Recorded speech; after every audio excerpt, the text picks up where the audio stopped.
Amrish Mishra speaks में आपका स्वागत है। अभी देखिए आज 16 दिसंबर 2024। मैं अभी भी बेंगलोर के बाहर हूं।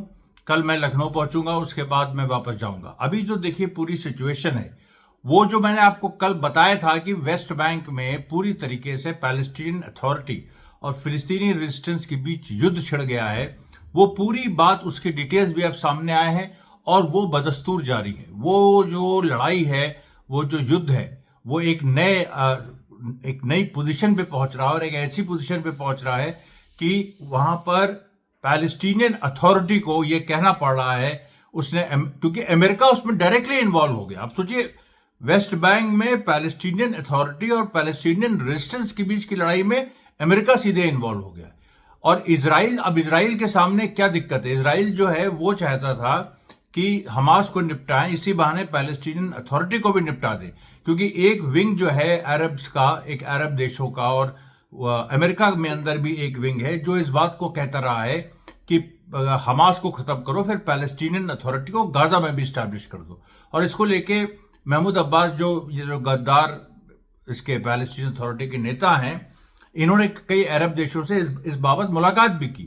अब अमेरिका ये चाह रहा है कि पैलेस्टीनियन अथॉरिटी को इजराइल हथियार दे, क्योंकि पैलेस्टीनियन अथॉरिटी ने कह दिया है कि हमारे पास जो हथियार हैं, वो जो हमास के पास हैं, जो रेजिस्टेंस के पास हथियार हैं, उतने सोफिस्टिकेटेड हथियार हमारे पास नहीं है। तो यूएस ने इजराइल को कहा है कि नाइट विजन गॉगल्स हों, चाहे वो रबर ये बुलेट प्रूफ वेस्ट हों, उसके बाद कुछ इस तरह के ये स्मॉल आर्म्स हों जो उनके पास नहीं है, उसके बाद एंटी आर्मर कुछ उनके पास कुछ रॉकेट्स हों जो जैसे हमास के पास है। इस तरह की चीजें इजराइल अप्रूव करे। अब इजराइल अप्रूव करे मतलब इजराइल ने क्या किया था कि 7 अक्टूबर के बाद पैलेस्टीनियन अथॉरिटी का भी उसने फंडिंग बंद कर दी थी और उसको भी जो वेपन्स जाने थे वो भी बंद कर दिए थे। अब इजराइल उसको शुरू करे। अब शुरू करे तो इसका मतलब है कि जो ग्रेटर इजराइल की बात है, जिसमें वेस्ट बैंक को इजराइल पूरी तरह से एनेक्स कर देगा और गाजा को भी उसको खाली कर देगा, फिलिस्तीनियों को कहीं भेज देगा, सीरिया या लेबनान, तो वो पूरी बात, उसमें एक प्रश्न लग जाएगा कि फिर, क्योंकि पैलेस्टीनियन अथॉरिटी गद्दारी कर रही है, पूरी तरीके से रेजिस्टेंस को मार रही है, लेकिन उसको ये सपना दिखाया गया है कि तुम रेजिस्टेंस को खत्म कर दो तो फिर पैलेस्टीनियन अगर स्टेट बनता है, और जो अमेरिका कहता रहता है कि हम लोग बहुत सीरियस है, तो पैलेस्टीनियन स्टेट में पैलेस्टीनियन अथॉरिटी का शासन होगा। ये महमूद अब्बास को लग रहा है, उसने यही अपने फोर्सेस को बताया है। अब जो उसकी फोर्सेस हैं, जो भी 5-10 हजार उसकी फोर्सेस हैं, उनमें से कई लोग कह रहे हैं कि हम इसमें पार्टिसिपेट नहीं करेंगे, रेजिस्टेंस के खिलाफ हम गोली नहीं चलाएंगे। लेकिन इतना स्टेक्स हाई है कि महमूद अब्बास ने कह दिया कि गोली नहीं चलाओगे तो तुम डिसमिस कर दिए जाओगे। और जबकि मैंने आपको कल ही बताया था कि जो एक यजीद जयेश नाम के फाइटर को मारा वहां पर जेनिन में, और उसके बाद जो 13 साल के 2 बच्चों को मारा जो पैलेस्टीनियन अथॉरिटी के ही ऑफिसर के बच्चे थे, और उसके बाद काफी विद्रोह की स्थिति पैलेस्टीनियन रेजिस्टेंस में बन गई है। लेकिन जो वहां पर लड़ाई हो रही है, देखिए, जो जेनिन पूरा उसका सेंटर जेनिन है, क्योंकि जेनिन में पूरा टेक ओवर कर लिया था हमास ने, सारी व्हीकल्स, सारे उनके जो वाहन है पैलेस्टीनियन अथॉरिटी के, वो उठा के ले गए थे और सीधे कहा था कि अब तुम या तो हमारे साथ इजराइल के खिलाफ लड़ो और या फिर हमारे खिलाफ लड़ो। और कल जो है, मैंने आपको बताया था, वीडियो भी एक्स पे पड़ा है कि जो हमास ने ऐलान किया कि खुलेआम जंग का, कि सीधे जंग होगी। और जंग की सूरत हाल ये है कि जेनिन और तुलकरेम 2 जगह से पैलेस्टीनियन अथॉरिटी आगे नहीं बढ़ रही है। क्यों? क्योंकि उसके पास कह रही है मेरे पास हथियार नहीं। अब सोचिए, आप कह रही है मेरे पास हथियार नहीं, उनके पास अच्छे हथियार है, तो मुझे भी हथियार चाहिए। दूसरी तरफ रमल्ला से लेके सिल्वर्ट और ये पूरा जो एरिया है, इसमें ये जो जूइश सेटलर्स थे, और जिस तरीके से वो फिलिस्तीनी घरों पे हमला करके जीतते थे, और जीतते क्या थे, मारते पीटते थे, जमीन कब्जा करते थे, वो पूरी स्थिति नहीं हो पा रही है। उसमें फिलिस्तीनियों को लग रहा है कि अब पूरी तरह से रेजिस्टेंस वेस्ट बैंक में केंद्रित हो रहा है, अब हमारी जीत का समय है। ये देखिए पूरी स्थिति है। तो अब इस पूरी सिचुएशन में जहां अमेरिका भी इन्वॉल्व है, अच्छा, जो प्लान है ये कि पैलेस्टीनियन अथॉरिटी को यूज करो पैलेस्टीनियन रेजिस्टेंस को मारने के लिए, इसको फेंजिल प्लान कहा गया है। फेंजिल अमेरिकन एक वो हैं जो पैलेस्टीनियन अथॉरिटी को एडवाइस करते हैं, जो पूरा वहां पर व्हाइट हाउस से अपॉइंटेड है। तो फेंजिल जो प्लान है उसको लागू करने की बात है। इजराइल अब अमेरिका सोच रहा है इसराइल तो हमारा एलाई है और इसराइल तो यही बात मानेगा, लेकिन इसराइल के अंदर दूसरी समस्या है।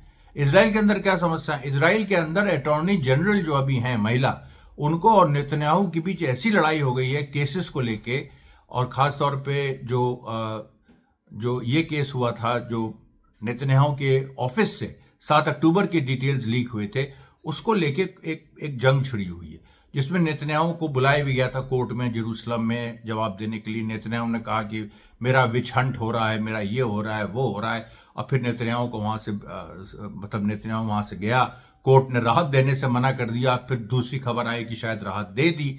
ये जो अच्छा, और यहां तक बात आ रही है कि अटॉर्नी जनरल जो अभी हैं महिला, इनको निकाला जाए, इनको हटाया जाए। ये पूरे राइट विंग की मांग है, इतमार बिन गिविट से लेकर तमाम लोगों की ये मांग है कि इनको हटाया जाए। एक लेवल लड़ाई का इजराइल में ये है। दूसरा लेवल ये है कि जो हरेदीज हैं, यानी जो एक्सट्रीम जो ऑर्थोडॉक्स रिलीजियस सेक्ट है, जिसके वोट इतमार बिन गिविर और तमाम पार्टीज को मिलते हैं, उसने एनलिस्ट होने से मना कर दिया। योव गैलेंट उसी बात को से डिसएग्रीमेंट हुआ तो डिफेंस मिनिस्टर योव गैलेंट को नेतन्याहू ने इसी बात पर निकाला। उन्होंने कहा कि भाई हरेदी क्यों नहीं सर्व करेंगे, क्या केवल जो नॉन रिलीजियस या सेकुलर जो इजरायलीज हैं वही जान देंगे? तो अब हरेदीज को जब ये हुआ, योव गैलेंट को हटाया और इजराइल काट्स नाम के नए डिफेंस मिनिस्टर आए, तो उसके बाद उन्होंने भी कहा कि नहीं एनलिस्टमेंट तो जरूरी है। अब हरेदीज के जो रेबाइज हैं उनका स्टेटमेंट आ गया है। उन्होंने यहां तक कह दिया कि इजरायली जो एयरफोर्स है उसके पायलट रिफ्यूज कर दें सर्व करने को। आप बताइए, he has asked them to refuse service, कि अगर इस तरीके से ये लोग करेंगे हमारे साथ, हमारे धार्मिक भावनाओं के साथ, कि हमें लड़ना हराम है, वहां पर लड़ना हराम है वहां, तो वो मतलब एक सेक्ट में जो हरेदी सेक्ट कहते हैं, जो अल्ट्रा ऑर्थोडॉक्स जूइश सेक्ट है, अब उसमें उसके करीब 3,500 लोग एनलिस्ट हुए हैं। मतलब उनको बुलाया गया है कि भाई तुम्हें आना ही आना है, उसमें से केवल 200-300 गए। लड़ाई का दायरा बढ़ता जा रहा है। सीरिया में घुसे हैं, लेबनान में इजराइल घुसी है, गाजा वेस्ट बैंक फ्रंट खुले ही हुए हैं, बाकी आपको और भी जगह वो कह रहे हैं कि हम अभी एक नया फ्रंट और खोलेंगे। इस तरह की बातें भी हो रही हैं। तो ये जो पूरा एक माहौल है उसमें देखिए ये कॉन्फ्लिक्ट आ गया है, और उसमें यहां तक आ गया है कि जब जो हरेदी के जो रब्बाई हैं उन्होंने कहा कि एयरफोर्स सोल्जर्स को कि तुम सर्व मत करो, तो उसके बाद उनको एंटी नेशनल कहा गया, बिल्कुल भारत की तरह। जब एक बार स्वामी अविमुक्तेश्वरानंद ने, शंकराचार्य महान जो महाराज हैं, उन्होंने जब कहा कि मोदी का जो ये राम मंदिर का पूरा जो प्रोजेक्ट है, इसमें मंदिर अधूरा है, अधूरा मंदिर नहीं बनाया जाता, तो उसमें उनको इग्नोर किया गया। उस समय एक नशा था, फिर अयोध्या में बीजेपी हारी, और उसमें स्वामी जी का बहुत बड़ा रोल था। तो अब देखिए ये जो पूरी बात है, हरेदीस के साथ उनको एंटी नेशनल कहा जा रहा है। उनको ये कहा जा रहा है कि अब तुम, क्योंकि नेतन्याहू ये समझ गया है कि पहले उसने हरेदीस के सवाल को योव गैलेंट को हटाया, क्योंकि योव गैलेंट इंसिस्ट कर रहा था हरेदीस को इनलिस्ट करो, उसने हटाया। लेकिन अब हटाने के बाद अब उसको फिर से हो रहा है कि नहीं, उसको तो हटा दिया क्योंकि उससे चिढ़ते थे जो ये हरेदीस, लेकिन इनको अगर हमने एनलिस्ट नहीं किया तो हमारी सेना का मोराल टूट जाएगा, ये भी लग रहा है उसको। इसीलिए वो पूरा जोर दे रहा है, और उसमें वो असफल रह रहा है। तो हमेशा याद रखिएगा, 2 स्तर पे इजराइल के अंदर लड़ाई छिड़ी हुई थी, बल्कि 3 स्तर पे। 2 मैंने बताया आपको कि जो अटॉर्नी जनरल, उनके जो पुराने केसेस हैं नेतन्याहू के ऊपर, उनको लेके, और दूसरा जो हरेदी इशू है, और जो तीसरा एक बहुत महत्वपूर्ण एक जो बात सामने उभर के आई है इजराइल के सामने, वो ये है कि उसको मतलब वो वही जो पॉलिटिकल बात है कि हमारा ऑब्जेक्टिव क्या है, हम पैलेस्टीन अथॉरिटी को बढ़ाएं कि नहीं, हम रेजिस्टेंस के खिलाफ उसको लड़ाएं कि नहीं।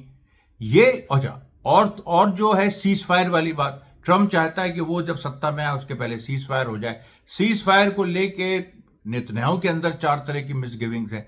अभी वो कह रहा है कि नहीं अभी रुको, अभी हम ईरान तक पहुंचेंगे, उसकी प्लानिंग है। सीरिया गए और सीरिया से अब हम ईरान पहुंचेंगे, ईरान को हरा के हमेशा ये समस्या खत्म करके, और फिर हम इनको डिस्प्लेस कर देंगे वेस्ट बैंक और गाजा में। मतलब इस तरह की एक ऐसी चीजें जो अमेरिकन एस्टैब्लिशमेंट भी जिसको बड़ी शक की निगाह से देखता है, वो वाली स्थिति इस समय नेतन्याहू की है। तो 3 स्तर पे नेतन्याहू की इस समय लड़ाई चल रही है। उसके बाद देखिए हमास के एक मेंबर नज्जाल, उनका इंटरव्यू छपा पूरा, जिसमें उन्होंने ये कहा कि भाई देखिए, जो पैलेस्टीनियन अथॉरिटी कर रही है, और पैलेस्टीनियन अथॉरिटी बहुत एग्रेसिव हो गई अचानक, मतलब वो ये तक कहने लगी है कि असली फ्रीडम फाइटर्स हम हैं, ये तो ऐसे ही आतंकवादी हैं, कुछ इस टाइप के लोग हैं, इस तरह की बातें करने लगी।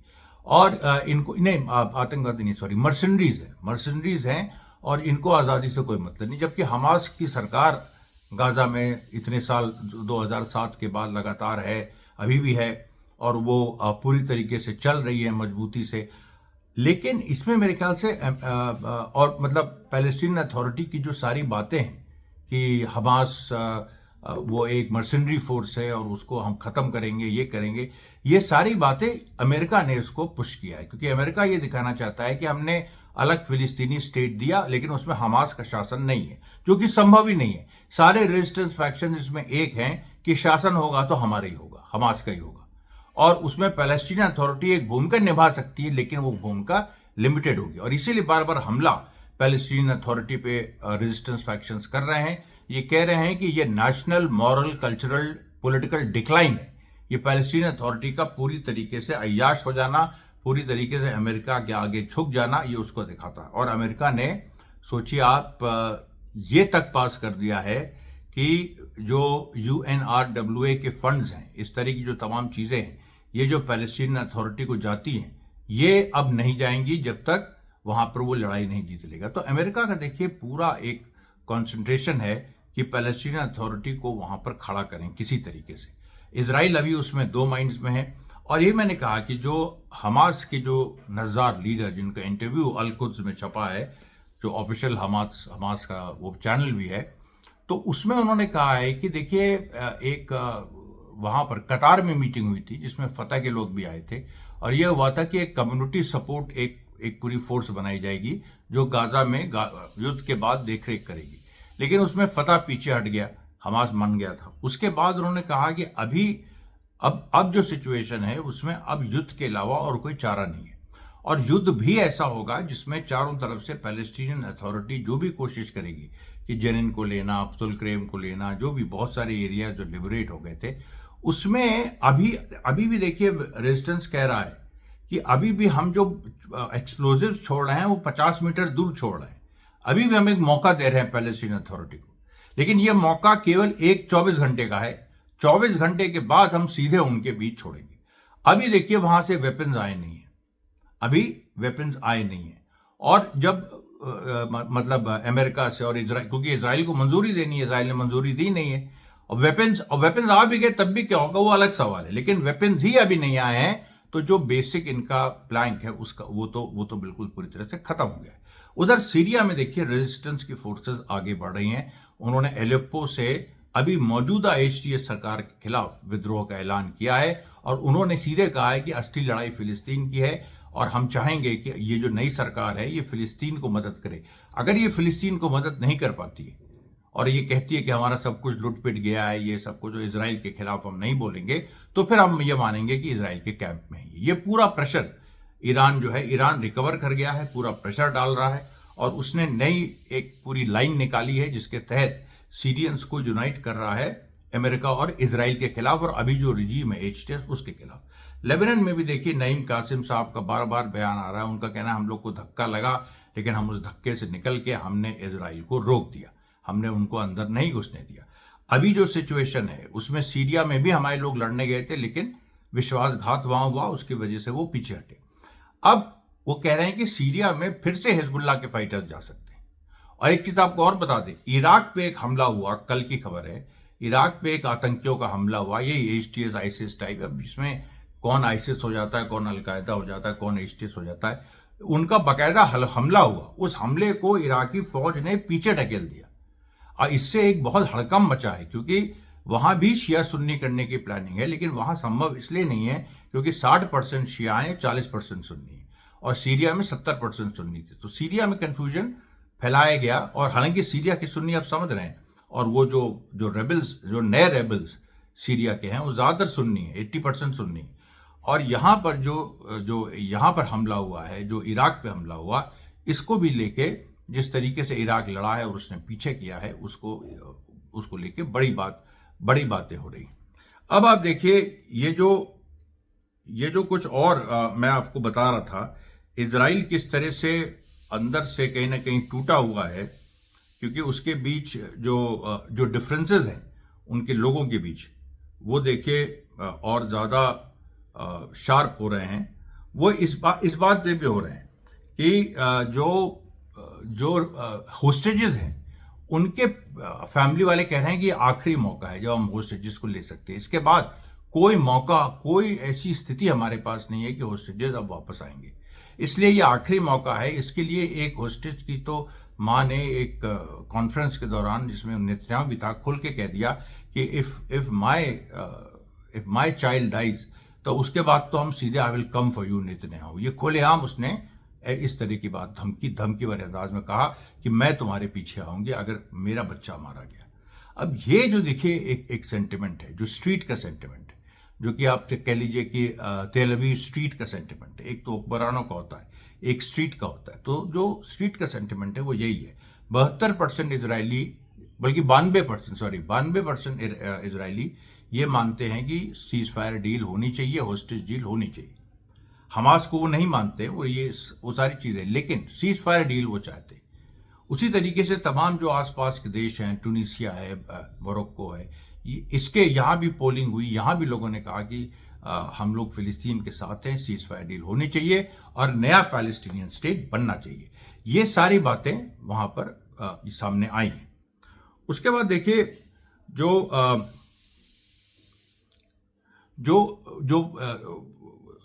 अटॉर्नी जनरल से लड़ाई चल रही है, उसमें भी ये बात आ गई है कि नेतन्याहू को अरेस्ट करना जरूरी है। अब सोचिए, लड़ाई चल रही है, वहां ये हो रहा है और नेतन्याहू को अरेस्ट करना जरूरी है।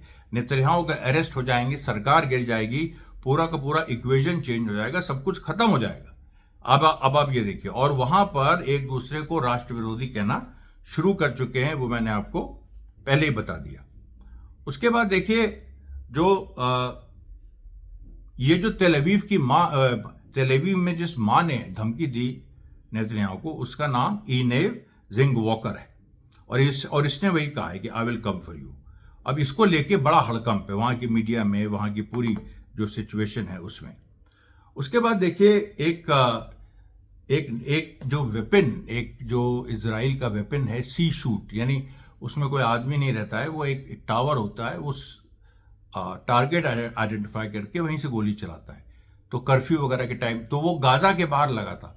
गाजा के बाहर 7 अक्टूबर को हमास ने उसको डिस्ट्रॉय कर दिया। अब वो दोबारा वेस्ट बैंक में लगाया गया है, और वेस्ट बैंक में जो लगाया गया है वहां पर भी लोग कह रहे हैं कि ये तो एक बार नष्ट हो चुका है, हमास ने इसको नष्ट कर दिया है, अब ये दोबारा आप क्यों लगा रहे हैं? अच्छा, दूसरी तरफ जो गाजा की स्थिति है उसमें शुजैया से लेकर, सोचिए अब जबलिया और राफा में लड़ाई हो रही थी, शुजैया जो ईस्ट में है और जहां पर एक बार साउथ ईस्ट में है, और जहां पर भारी संख्या में इजरायली मारे गए थे पहले दिसंबर जनवरी में, वहां पर फिर 2 ऑपरेशन हुए हैं जिसमें कम से कम 4 इजरायली सैनिक मारे गए, 4 मारे गए हैं और कई घायल। उसके पीछे, शुजैया के पीछे भी जो इलाका है, वहां भी इस तरह की घटनाएं हुई हैं जहां इजरायली सोल्जर्स मारे गए हैं। तो ये देखिए लगातार हो रहा है। और मैं वेस्ट बैंक की बात आपको बता रहा हूं कि वहां पर मैंने बताया था कि तंबूम, ट्यूबस, नाब्लस, इन सारी जगहों को किस तरीके से फिलिस्तीनी रेजिस्टेंस फाइटर्स पूरे नॉर्थ वेस्ट बैंक में छा गए, और पैलेस्टीनियन रेजिस्टेंस के पास वो गोली चला रही है, कुछ इनोसेंट्स को मार रही है, उसके अलावा वो कुछ नहीं कर पा रही। और अमेरिका ने अभी एयर स्ट्राइक्स इजराइल की बैन की हुई है कि अभी इजराइल एयर स्ट्राइक्स नहीं करेगा, अभी एक पैलेस्टीन अथॉरिटी को चांस देगा। और महमूद अब्बास ने कह दिया ये डू और डाई, यहाँ तो या तो हमारी जीत होगी या हम खत्म हो जाएंगे। और हमास ने भी कहा है कि हमारी तो जीत निश्चित है, हम जीतेंगे, वेस्ट बैंक पे हमारा शासन होगा, गाजा पे हमारा शासन है, वेस्ट बैंक पर होगा, और जब ये युद्ध खत्म होगा तो अमेरिका को सीधे हमसे डील करना पड़ेगा। ये देखिए बात है। मैं अभी ट्रैवलिंग में हूं, मैं आपके सामने कल फिर हाजिर होऊंगा। धन्यवाद साथियों, बहुत बहुत धन्यवाद।